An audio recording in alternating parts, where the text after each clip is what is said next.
گوجری زبان میں اپڈیٹ سنیے۔ بھارت کے زیر تسلط جموں کشمیر دنیا کو وہ علاقہ ہے جت غاصب بھارتی فوج بلا روک ٹوک انسانی حقوق کی سنگین خلاف ورزی کر رہی ہے۔ وہ کوئی تیڑو نہیں جب بے گناہوں کی جان نہ لی جاتی ہے۔ قتل و غارت گری کا اس سلسلہ میں ان دنوں بے حد باد ہو گیا ہے۔ ماورائے عدالت قتل اور جعلی مقابلہ میں کشمیریوں نے شہید کرنا بھارتی غاصب فوج کو معمولی بن گیا ہے۔ بارہمولہ کا علاقہ اڑی میں غاصب فوج کے ہاتھوں ایک جعلی مقابلہ میں 3 اور بے گناہ کشمیری نوجوان شہید ہو گئے ہیں۔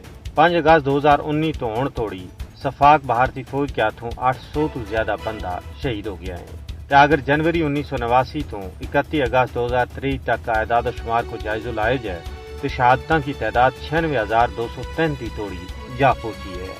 بھارتی فوجی بے گناہ نوجوانوں شک کی بنیاد پر کروں چاک کنٹرول لائن کا دور دراز علاقوں میں قتل کر دیں اور انہوں کی لاش بھی رشتہ داروں کے سپرد نہیں کی جاتی ہیں۔ امشی پورہ، لاوے پورہ، جنگلات منڈی، نادحل، رفیع آباد کا سانحات سب کے سامنے ہے۔ اس قتل و غارت گری واسطے فسطائی مودی نے اپنی قاتل فوج نہ کالا قانون اور فسپا کے تحت مکمل اختیارات دے رکھے ہیں کہ وہ کسی بھی بندہ نہ کسی بھی وڑے بلا روک ٹوک قتل کر سکیں۔ انہوں کو کوئی محاسبہ نہیں ہے بلکہ ایسو کرن پر فوجیاں نے تھپکی انعام و اکرام اور ترقیاں تو نوازے جا رہے ہوئے ہیں۔ یہی وجہ ہے کہ غاصب بھارتی فوج کا اعلیٰ حکام افسپا نام مقدس قانون کو درجہ دے رہے ہیں کیونکہ اس کے تحت انہوں کی کوئی پوچھ پرتیت نہیں ہے۔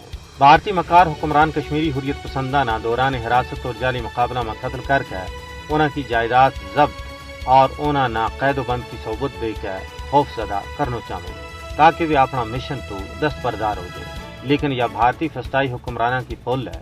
کشمیر کا حریت پسند عوام جنہوں نے اپنا حق واسطے بیش بہا اور لازوال قربانیاں کی ایک عظیم داستان رقم کی ہے، ان تعدیبی حربوں تو خوف زدہ ہونے والا نہیں ہے۔